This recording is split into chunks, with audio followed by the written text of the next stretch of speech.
You experience star rotation, therefore you travelled antipode from where you began. So it assumes veracity and assumes you're travelling antipodal from whence you began. Even though the stars are always above you and you don't travel antipodal, that's an assumption. You assume that you'll arrive south hemisphere, that's your first assumption, that you're on a hemisphere. But the second assumption would be that you are, like I say, upside down or antipodal from where you began. Only you're not. The stars are still above you. But that assumption is what will give you that proof, which it isn't. It's an affirming the consequent formal logical fallacy, which begs the question of a sphere Earth in the start of the example. Any scientific evidence of gravity?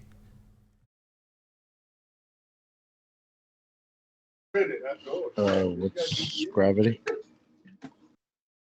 I have no idea. It's just some made-up nonsense. Any scientific evidence of it, though?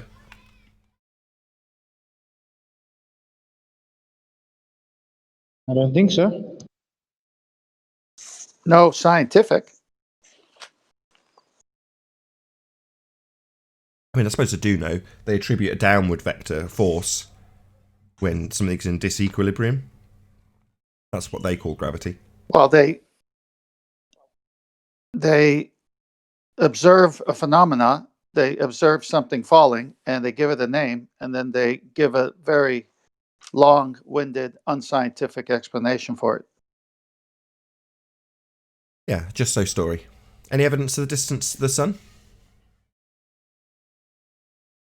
That would be a no.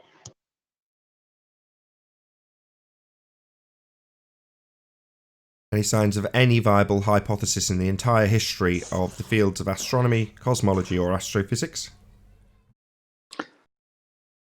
One of the best questions on our housekeeping is that one. I've been asking it in chat on a different channel, and I'm getting so much pushback on it. They don't even know what I'm talking about, but it should be very clear that they don't have it.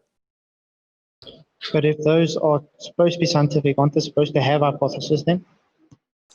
This is what I commented back. I said, how can you say you're doing science without the scientific method in play? Where's the hypothesis? Where's your prediction? Where's the DV, IV, CV? Where's all the information that goes with it? And just observe and declares, I mean, they're happy with that, I guess. They don't have it. They don't have any of that. Well, They say science. Go ahead.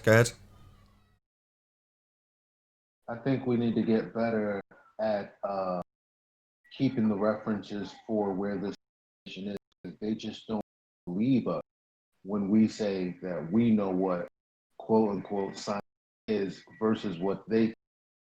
I think well to also provide reference to why we're. You're very quiet. I made most of that out. Yeah, absolutely. They've taken a word that by its nature means empirical. If you have science, scientific evidence, you have an empirically valid hypothesis. That's what science is. Now, when they say science, and they don't have that, that automatically makes their claim a claim of pseudoscience. It's utilising a word that conjures the idea in the person listening to it that they've empirically valid what they state, when they haven't. And they get very annoyed when you point out that they don't have any scientific validity for their claim of science, which it isn't. Pseudoscience. Hey, Arwin. Oh, yeah, hello. Good afternoon. Mention that Arwin is ace. Thank you. Any evidence of a self-perpetuating molten iron core at the centre of the presupposed spherical Earth? No. No, not at all. Past its curry point. Somebody was spreading silly rumors that they were using nukes to dig over 250 miles deep. Blah. And I asked, so where did you get that? From the movie Armageddon. Right. Any evidence that you can have gas pressure without the necessary antecedent of a container to press upon for all the fundamentalist religious zealots who believe the sky is a vacuum? So I'm still waiting for a demonstration of violation. Another fantastic question that we put out there that has an obvious answer that they all avoid. That's true. I mean, it's so funny. Like, if we weren't talking about the nature of Earth, you'd ask the same question and it would be obvious. But it's like, because they know we're talking about the nature of Earth, it's like, no, no, that's Speaking not of the true. nature of Gas Earth, pressure. I learned something pretty interesting today. What's that, Babs? Was it Yeah, evidence? so we go ahead. Sorry. I was just going to drop in the last housekeeping question, but go ahead. Go ahead. Oh, go ahead with the last housekeeping question. Any evidence of the R value, I'll just Earth carry on radius, afterwards. the presupposition of the R value? Any evidence of that? Anybody? No? Great. Moving on. Go ahead, Babs. So I learned something new today. So the ballers know that the current science for gravity isn't Newtonian gravity; it's Einsteinian gravity. So when you ask them for proof of this, they're either going to give you 10 chalkboards of mathematics, or if you ask them for a measurement or an example in real world, what they're going to provide you with is the atomic clock demonstration. So we know that time is just a concept, and clocks only measure the duration, which is basically just the transition between like night and day and the different phases in between that. So it's more important to focus on how these devices that are measuring quote unquote time actually work. So when we look at the atomic clock, the atomic clock basically is a clock that uses the resonance frequencies of atoms as a resonator. And according to the Encyclopedia Britannica, the resonator is regulated by the frequency of microwave electromagnetic radiation emitted or absorbed by the quantum transition or energy change of an atom or a molecule. So basically what these clocks are doing is they're measuring the resonance frequency of cesium, which are the atoms that are used as the resonator in the clock. And what they did was they took a couple of clocks and flew them in different directions in airplanes and measured the differences in time of these different clocks in different locations. And they noticed that the time didn't correlate or didn't match between the different clocks, but they never took into consideration that perhaps, these atoms are being affected by the changes in pressure or temperature, which can, in fact, affect the resonance frequency of atoms. Instead, they chose to say that it's the bending of space-time or the speeding up or acceleration that causes time to slow down. And that seems like a huge leap to make when, you're dealing with a man-made object that's subject to all these different changes in the atmosphere that can result in, different oscillations of atoms. So where do we see an atomic clock in nature? He's already We covered that. don't. He's already covered that. Well, I was actually going to, I was actually going to bring up Anthony. If Anthony was here, he'd be a good person to talk about this because I remember He is. him. He was hitting the streets debating these two students, I guess, and they were talking. They brought up the clock, and I think he was saying something about them actually calculating these numbers, and that it would take millions of years or something for it to actually, like, it's not a realistic thing. It's just yet another BS Correct. thing that we Now complicate that ourselves with. So now that nice this one's thing. cool, let me just Go ahead. screen share. Bear with me a sec. Right, so because this is going to be really interesting because it just it debunks one of the two scenarios. It's one of them is silly, the other one's possible but debunked, and you can work out which one you want from your own perspective. So let's have a little look and see if I can get this to do. Hey, Adam. One. Hey, Adam. Afternoon, mate. You all right, everyone? Howdy. Hey, Adam. Very well. What's up, Adam? Just about to have a Carl? Sleeping Warrior presentation, so I've got you on screen now. Do you need to make it a Yeah. bit bigger? I think I do, don't I? Hold on, just give me a second to get around. Ah, you're moving it. Sorry. Okay, go ahead. All right. So the idea of time dilation is supposed to be proven by atomic clocks because they're that precise, this, that, and the other.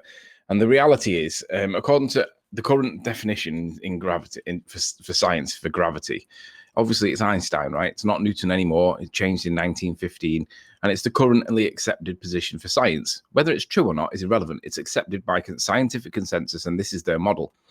But Einstein defines down as the direction in which time travels more slowly. So let me just go down to this part where it says in this document from George Musa, because I like George Musa. He stamps all over people like Fight the Flat Earth and stuff. But here we go. So he says the morphing of space and time is not just the stuff of exotic physics. It governs the motion of any falling object. Baseballs, wine glasses, expensive smartphones, the things that slip out of your hand accelerate towards the floor, not because of a force, but because Earth's mass warps time. And then it says down is defined by the direction in which time passes more slowly. So in the context of the atomic clocks that are flying around the Earth,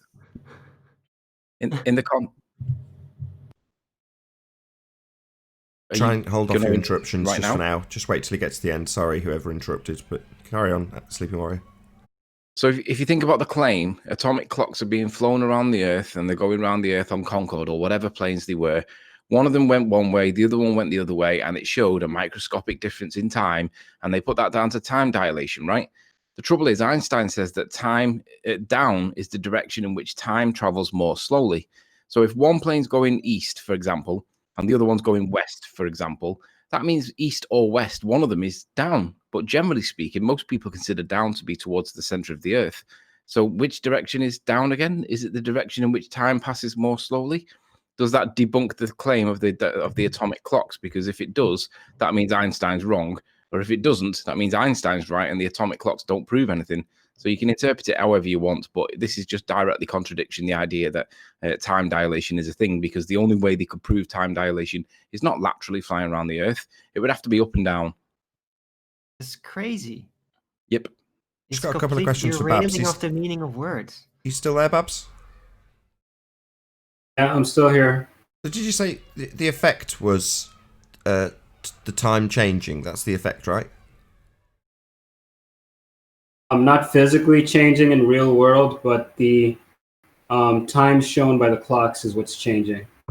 So hold on, just one sec. So your observed phenomena would be a man-made clock changing time when moving. That's the phenomena you're observing, right? That's the effect. Correct. And the claimed cause of this effect in a man-made device is gravitational bending of space-time. Hey, Paul. Hello. Sorry, just give us a sec. We're just The cause of the time dilation is the so-called bending of space-time. Excellent. So we are definitely dealing with a claimed cause and effect relationship then. Correct. So this would definitely fall into the realm of science. Would you not agree? It would. No worries. However, it's pseudoscience because they're using a man-made device as the effect. And we already know what the cause of the man-made device is. Right. But they're asserting cause and effect, and no doubt claiming this is science. The whole body of science is behind this, undoubtedly. That is what they're doing. So they're saying science, asserting cause and effect relationships, and then not adhering to the empirical method of establishing cause and effect. That would be science. So this is, as correctly pointed out by Babs, pseudoscience. They always do that. You should know that by now. Of course. Anybody else got anything to add on this? I see hammer time flashing away. Did you want to add something?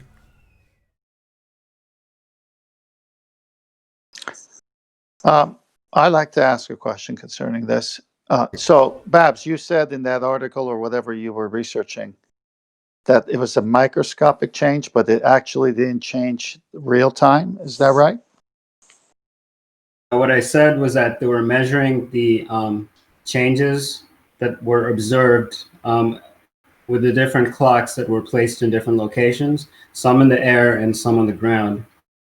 And that's what they used to determine time dilation, that the clocks that were moving were actually passing through time slower than the ones that were stationary on the ground.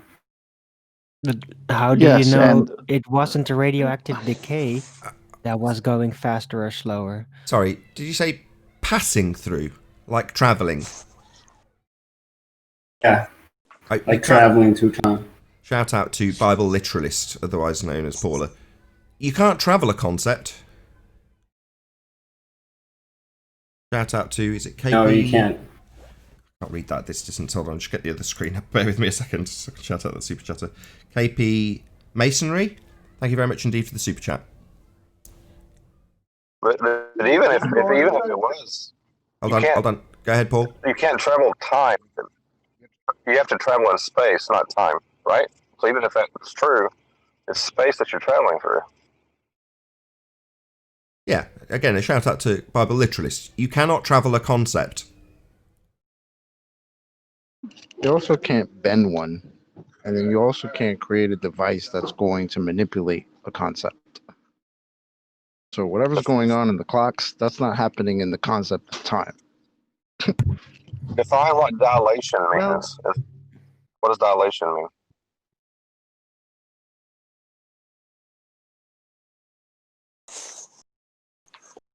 Bending. It's the action of becoming wider or larger or more open.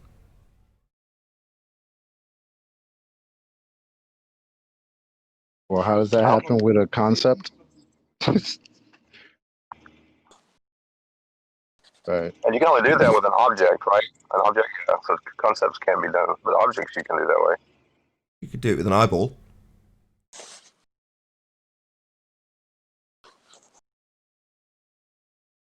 Eyeballs are real. The point is that they're measuring this effect using a clock.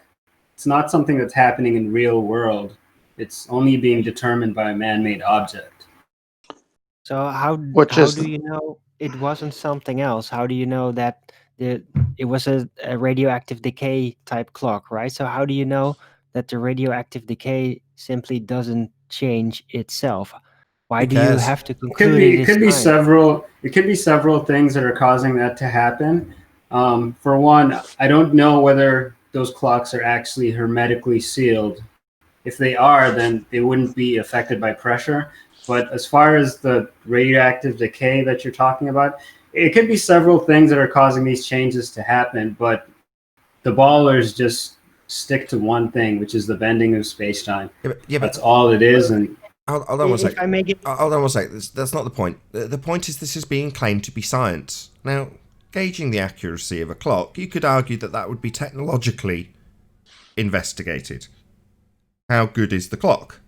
What is the cause of the difference in the clock? This is a technological question, not a scientific question. If it was physics, Babs has said it 3 times, it would be dealing with the physical world, not a man-made clock. So whatever they claim is happening is irrelevant. You're not observing a natural phenomena. So who cares? Well, it's still interesting to figure out the nature of this realm through this kind of thing.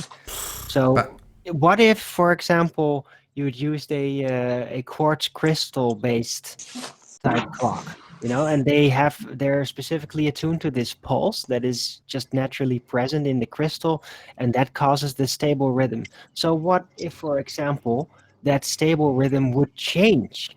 Because let's just presume a few steps farther that it was the ether pulse or whatever causing that, and that if you would go up, then suddenly that pulse would slightly change in rhythm. Well, Okay. somebody that would have a watch with that could conclude that time goes faster, but it could simply be that part of the technology that responds differently. Okay, well, you've answered my question Can't by saying it prove could an be e- part. Hold you on, can't you've answered the prove an question. ether pulse. Hold on. You've answered the question by saying it could be part of the technology. So that's the first part. But the second part, sorry. But the first part, when you talked about the crystal, now arguably you could probably weasel a phenomena out of this. If you could observe in nature a crystal oscillation change. Well, Right. you could science that, but what would you be trying to establish the cause of? You'd be trying to establish the cause of a change in crystal oscillation. And if you found the cause, you could say, if X, then crystal oscillation change. Well, yeah, that sounds like science to me. So yeah. where in this string of complete nonsense do we establish that we've got this force called gravity exactly when we're establishing the cause of crystal oscillations? Are we not? But we could just tag it on the end. No, that's definitely not science. Definitely not something I'm concerned with. And also, if it's time related, why are you using location to determine time or what's happening to time? It's not No, but- manipulating time, you're manipulating location. No, but Paul, that is just the trick. Because of Einstein, he conceptually fused time and space, so that makes it more agreeable to make that kind of leap. Because of Einsteinian thinking, he basically did that. He fused time and space. Just a quick shout out to JQ. Thank you very much indeed for the super chat. Dr. Herbert Dingle, former president of the Royal Astronomical Society, disproved special relativity in his 1972 book, Science at a Crossroads. You can find it online in PDF form. So I'll just repeat the title, Science at a Crossroads by Dr. Herbert Dingle, former president of the Royal Astronomical Society. Thank you very much indeed for the super chat, JQ. Just do not understand. You just do not understand. I'd like to finish my question. If it's a microscopic change in time, can I get that validated? Is that what they said? It can't be realized by us, but it's actually happening at such a smaller level, but there is a difference of some time. Yeah, Is that what they're saying? Yeah, I've got a whole bag of it here for you, 10th man. A whole bag of microscopic time. I'll post it to you. That's Good, not good. what's been So observed, here's my question at the end of that. How's that keeping the oceans from flying off?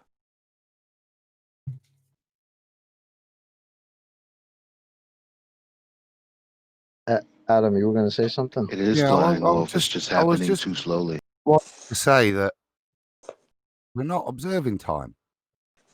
That's not what's being observed. We're observing a differential in a decay rate for some reason.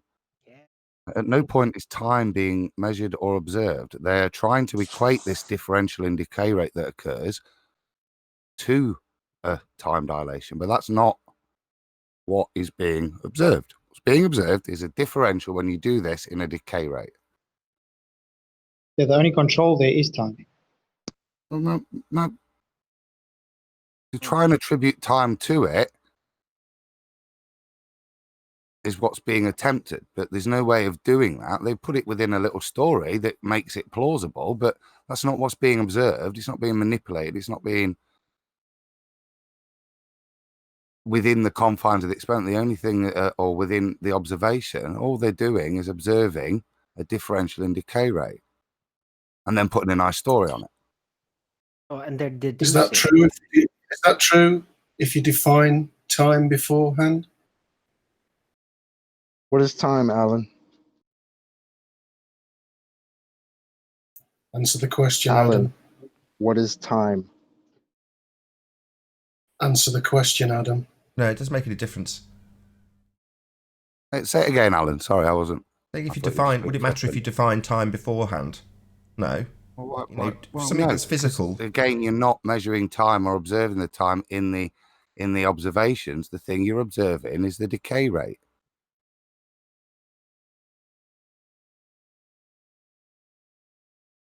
Can the environment, I think this is what Erwin's saying, can the environment speed up or slow down a decay rate of something?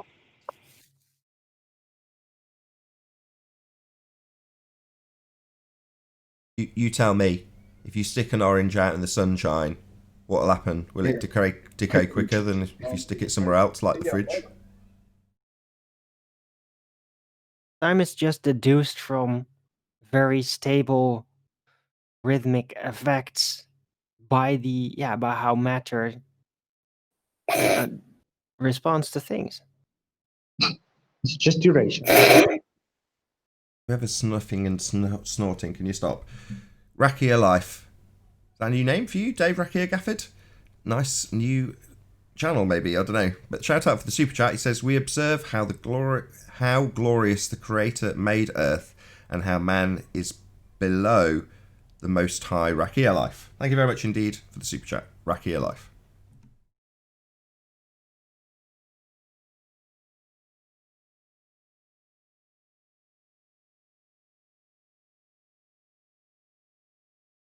So Well, they don't have concepts. has anyone heard about the big?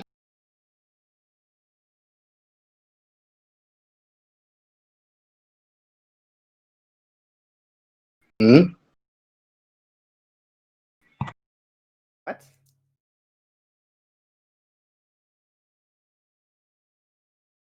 Anyone heard of Merry Christmas. We just hearing. Has anybody heard Owen of? Benjamin's channel got taken? Yes. Oh yeah. I heard about that. Yes.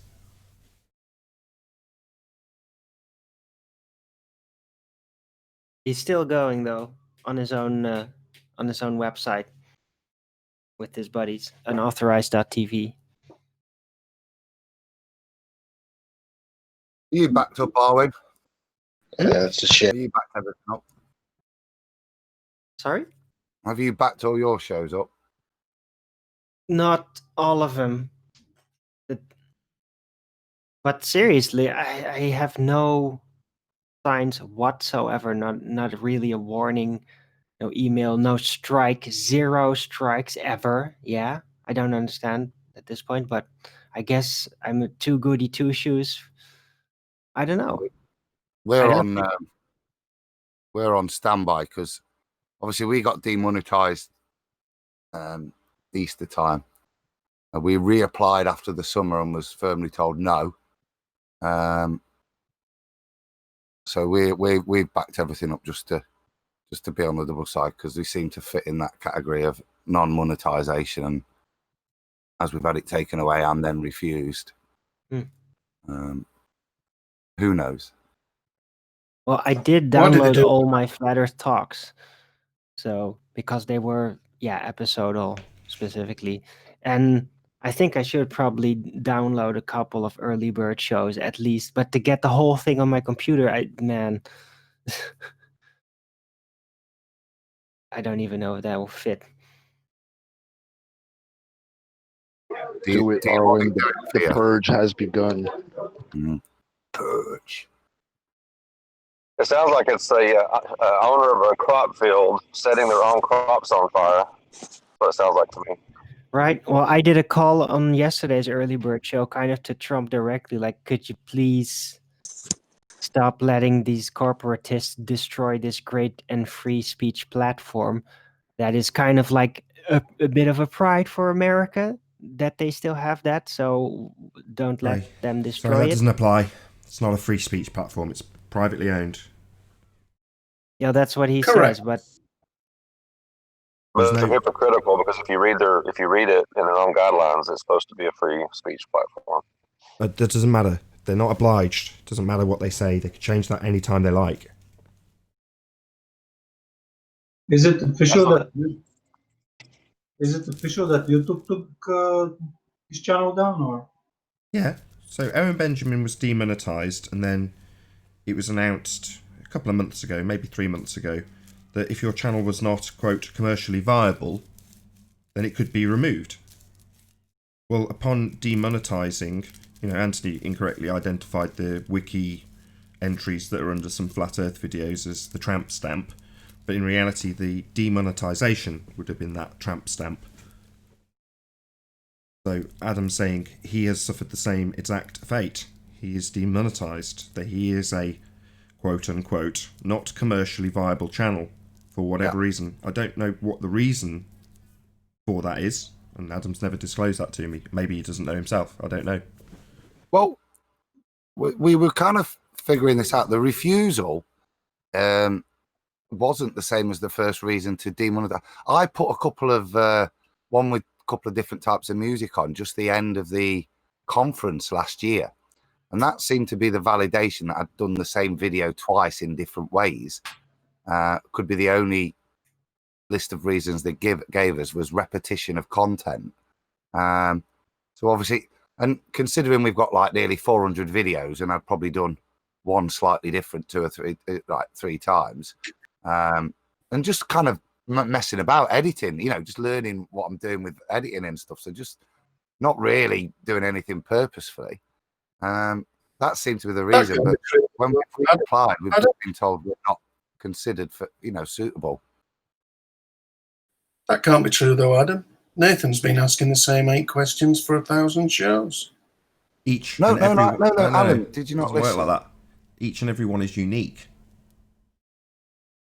That's what I said. The initial strike appeared to be me doing a little bit of editing and then putting out this video that I was just, you know, just experimenting with, just learning.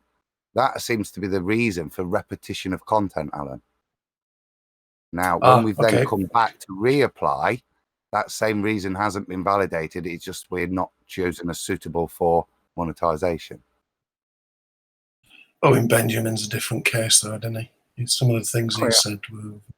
Are you trying to say Owen Realm's not as big as Owen Benjamin, Alan? No, but we know the reason why Owen Benjamin was demonetized in the first instance. He was Jew bashing. Correct.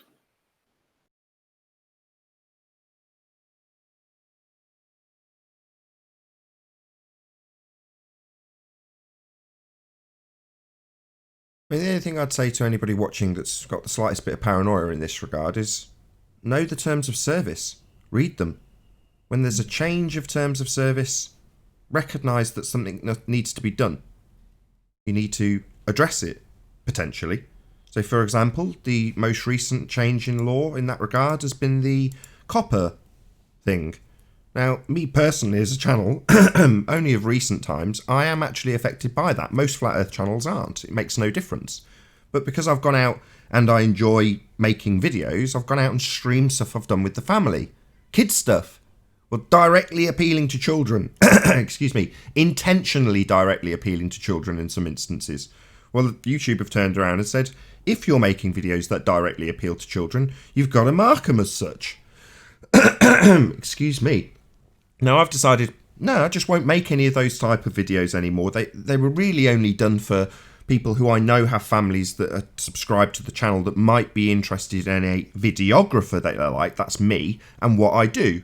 And it might be relatable to their kids. So it's very, very removed from what I typically do and doesn't generate masses of revenue or masses of interest. It's just a nice little thing, mainly for my own amusement, if I'm honest. I just like making videos. And if there's great big furry Paw Patrol characters, I want to film them. It's just the way I am. Anyway, I won't. Heartbreaking. The other day we went out to Birmingham and there was all these Lego statues. And Lego's one of the things that's come under very heavy scrutiny under the copper violations. Because there's people making adult Lego toys that technically would be hard to classify as children's content, but there's loads of children watching it. So that leaves loads of YouTubers in a tizzy because they don't know what to do. Well, me, I've just said, okay, well, I just won't make that content anymore. So I've turned off all of my children's content videos. They're just set to private now. And that's it. I don't have to concern myself that, yes, this channel is purely for adults. There is no children's content here. That's the way I've approached it. But because I've made myself familiar with the terms of service, same applied when they said they were going to get rid of people who are not financially viable. Or commercially viable, my bad. So, you know, just read the terms of service, know what they are. And if you read something in there that goes, all right, they're going to get rid of me, do something about it immediately. You know, don't sit on your thumbs and go, I hope it doesn't happen to me.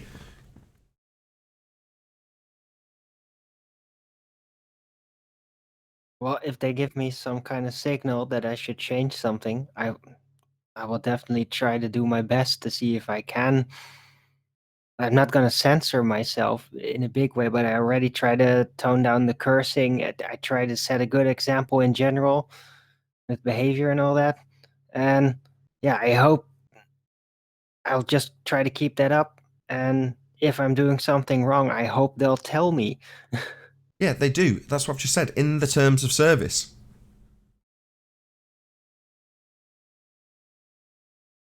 He's never read them. You don't know that. Have you ever read the terms of service, Arwin?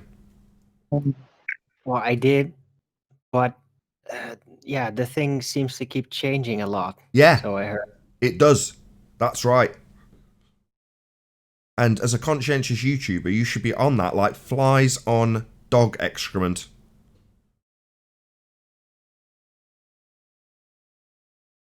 Or not. Or don't worry about it. Maybe, you know, that's my advice. Worry about it, but it's free. You know, take it or leave it. I speak out about it. I try to save my stuff. Try to be careful. I don't know how they flip this and they put this on content creators. I mean, content creators are video makers. They're not babysitters, right? Things change. That's not how it works. It's yeah, you can gleam over some of the opinions of YouTubers and come up with the opinion that YouTube aren't babysitters. They're already covered in that regard. You're not allowed to be on YouTube if you're under 14. That's the bottom line. You've got to be over 13 to have an account. The problem is that if you've got, like I have, my account happens to be on screen right now and I happen to leave the room. There's no kids around now, but if there were, they could potentially go and click on a video, any video. And the chances are they're not going to be interested in the adult content. They're going to make their way to Paw Patrol on my account. And then I'm going to see them watching Paw Patrol and go, that's perfectly harmless. What's the issue? Well, the issue is that that's an adult account gathering data for advertising that's going to get played. Now, it's going to play to a child. And the data that's being gathered in regards to those viewing habits are children's viewing habits, even though everything's legit in that setup. Now, that's not YouTube's fault. Now, where YouTube have been at fault, and they've been fined for it, to be fair, is where they've told people, we're the biggest platform for 10 to 12-year-olds, or whatever they've stated to their advertisers that they're trying to pitch their product to. We're really popular with kids. It's like, okay, well, you know, you kind of brought this on yourself, but that's why they've been fined. But they've got to address it. And how do they address it? There's tens of millions of YouTubers, right? You can't just go through them algorithmically because that will never work. And if it's YouTube on the hook for this violation, then they're not going to tolerate that. So they've basically said, look, the onus is now on you. You're producing the content and we're governed by the FTC now, like television always is. I'm blowing my own trumpet, but I've said I've always tried to adopt that attitude anyway. If this was going to be broadcast on TV, yeah, I'd definitely be after the watershed. But would it be acceptable or unacceptable? If the answer is unacceptable, I tend to try and draw closes to conversations that are of that nature. If I thought this wouldn't be suitable after the watershed on a TV station. But most people on YouTube don't give two shits. They don't care. So they'll do what they like and they won't read the terms of service. So they don't even know what they're not allowed to do. And they'll just do what they think is best or not even care. And those are the people that will end up inevitably losing a channel. Now, if the terms of service change such that we are being, as is the hysteria and hype, being censored, and there's something specifically in the terms of service that you're in violation of, well, you're not covered by whatever is the Fifth Amendment or whatever, the freedom of speech. That doesn't apply here. It's a private company. So you take it or you leave it. You say, I don't want to work under those terms. That's what they are, terms of service. So you say no. That's your choice. But you don't go, oh, well, I want my freedom. I want you to do this in the way you do it on your company. No, it's their company. They do what they like. You just take it or leave it. That's your choice. I'll be heartbroken if there comes to something changing in the terms of service that means I have to pack up shop. Obviously, I'll be heartbroken. This is what I want to do. But by the same token, do I have a choice in the matter? No, not at all. It's a dictatorship.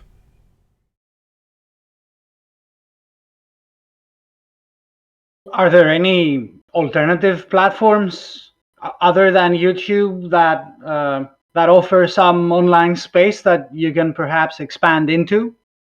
Yeah, there is. Yeah. Yes, there is lots of alternatives that are tiny, teeny, weeny little places you can go to watch videos by comparison. And unfortunately for Owen Benjamin, he's been resided to one of them now. I don't know enough about Owen Benjamin to know if he's not being held up as a general scapegoat.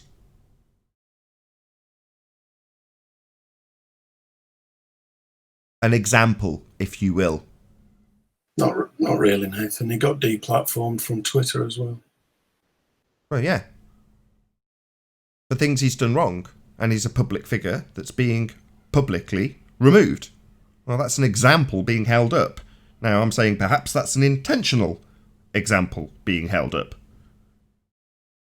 I think he's on BitChute or something right now. So he's going out to a really small and limited audience. And BitChute doesn't promote your videos either. So that He's on super D Live. sucks. He's on D Live.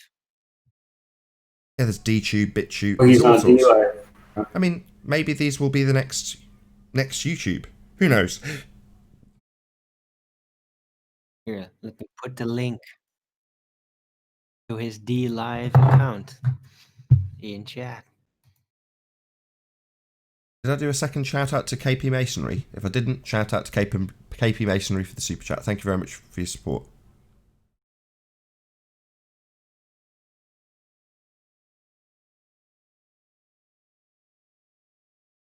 So somebody says stop blowing YouTube. Who said that? Workhorse. Stop blowing YouTube. They are clearly corrupt.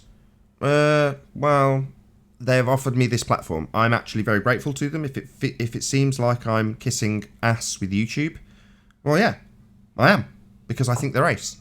They're not doing any harm by me. That said, I'm reading the terms of service.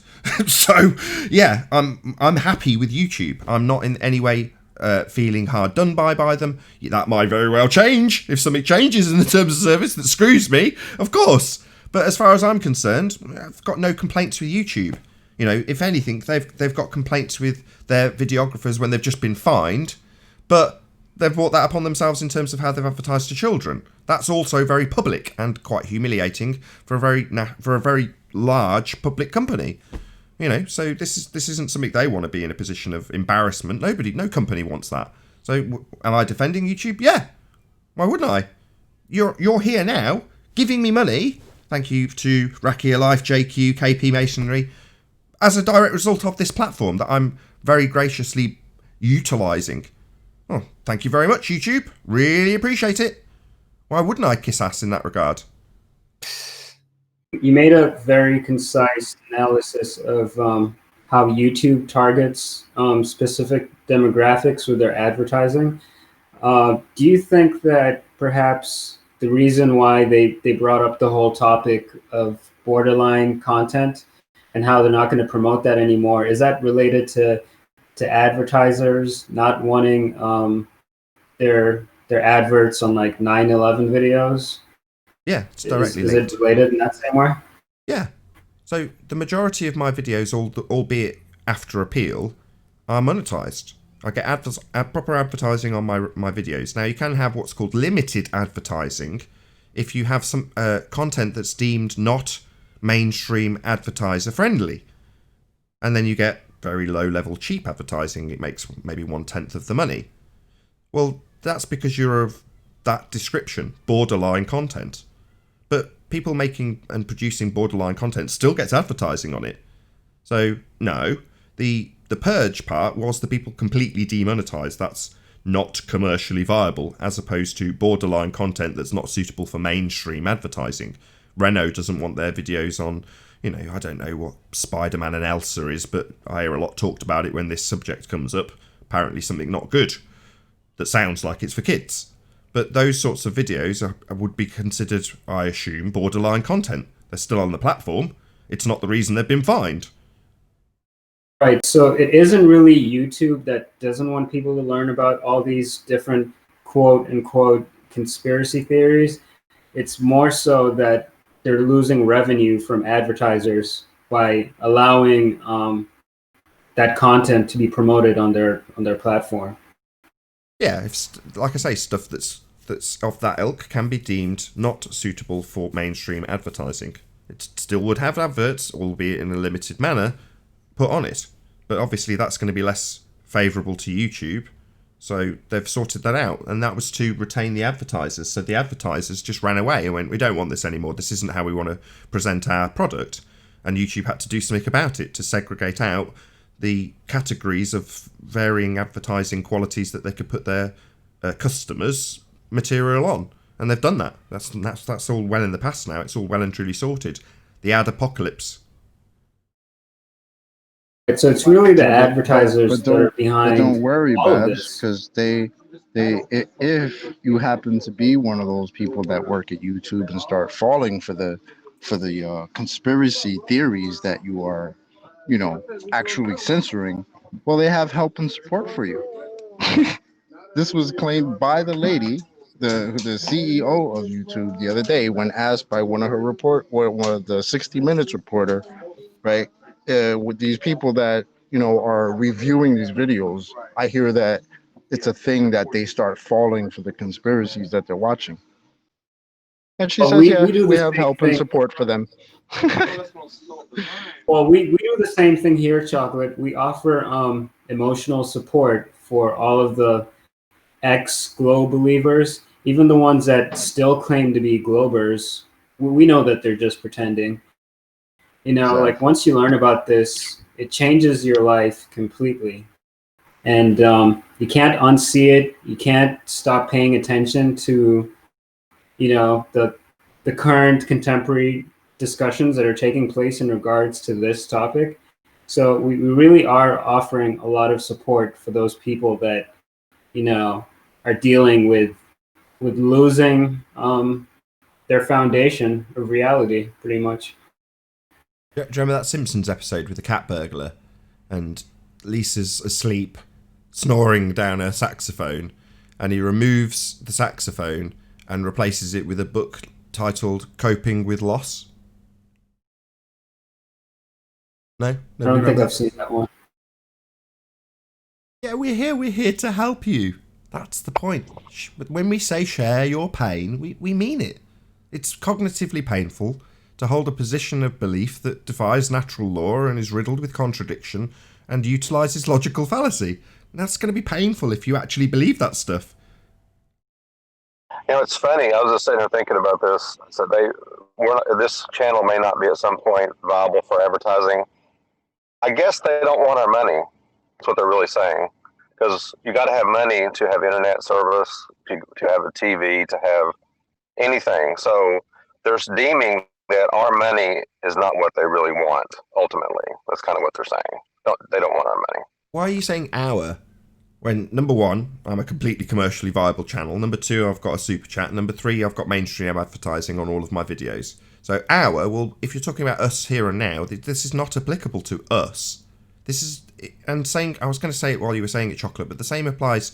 Would you not say that that's a conscientious employer if your conspiracy is some off-the-wall nonsense about brainwashing people with some sort of, I don't know, let's think of something that's out there, MK Ultra-esque conspiracy. I'm not saying MK Ultra, a lot of people believe that. I don't want to piss people off, not that I've got any knowledge or understanding of that subject. But if there was something like that, where somebody suddenly believes in, or demons and devils, there was a conspiracy in that regard, that, the whole of the administration and all of our elected officials are actually bloody, there we go, there's one. What was it? Reptilians! Brilliant, perfect. I took the words out of my mouth, Chocolate. Exactly. So somebody's censoring, or as you phrased it, censoring some video about reptilian shapeshifters in the cabinet. Well, if somebody fell for that and then came away going, everybody's an alien or everybody's a shapeshifter, wouldn't they need counselling? But you're attributing it to us, like somehow people will come across our information, when I wouldn't consider us covering conspiracy. We talk about science here. This is marked as an education channel. We talk about science and the scientific method, the empiricism offered therein, and the physical and natural world, physics. That's what we're talking about. We're not conspiratards. Well, I'm just... This is not a conspiracy. Yeah, well, I would like to take some of the doom and gloom out of alternative sources like BitChute and Vimeo and things like this.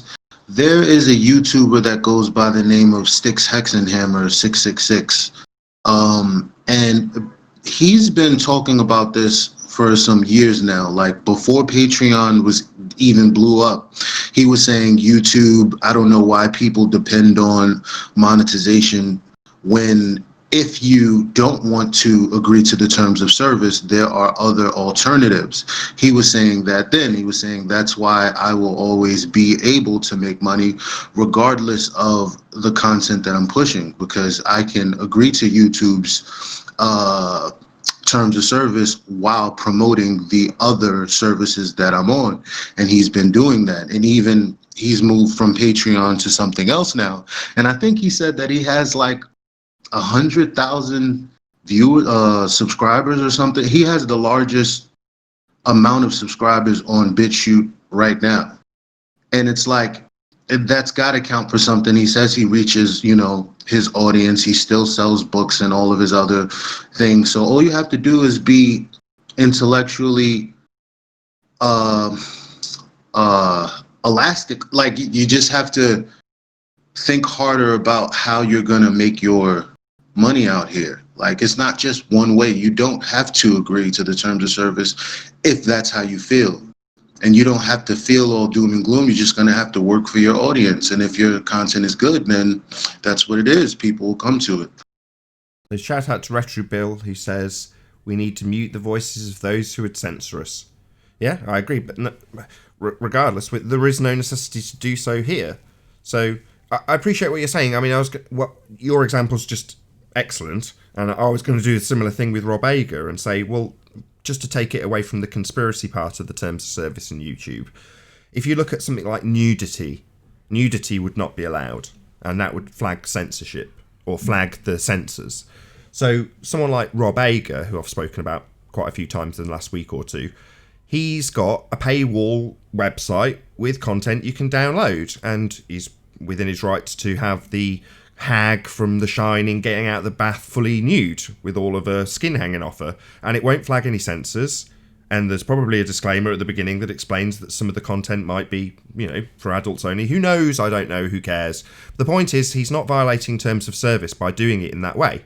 And then when he puts the advert on YouTube, which is free for all, and has no advertising on it coincidentally whatsoever, because he's doing it as an analysis, a commercial analysis when he sells his tapes through his paywall, but a non-commercial practice when he's using other people's content. So he's got a great big clip of The Shining with one section blurred out because nudity is not allowed, and it's not necessarily conducive to his arguments or his points anyway. But on his own platform, where there aren't those terms of service, he can put that in and he doesn't have to worry. He's definitely legally covered because it's not freedom of speech. What's the other one? Fair use. So he doesn't want to flag any automated processes for fair use in YouTube. So he's limited in the amount he uses in his clips. He doesn't put adverts on them, and then he directs people to his paywall content. Well, he's never going to get removed from YouTube because he's very familiar with the terms of service. So he's blurred out the nudity, and that's it. He's covered. So he's got nothing to worry about. Now, the same applies to me as it does to him, that at some point they might change the terms of service and say, no clips that are not produced entirely by you are allowed. Forget what the rules are legally. This is what we've decided on our platform. If you're using other people's material, you'll be removed. Suddenly, Rob Ager's screwed. And so is every other film analysis channel that's out there. Well, that's just something that you have to deal with when it happens. But ultimately speaking, you can't fight their rules on their platform. And so long as you know their rules on their platform and you don't break them, generally speaking, you shouldn't have a great deal to worry about. So, that's what you've got to do.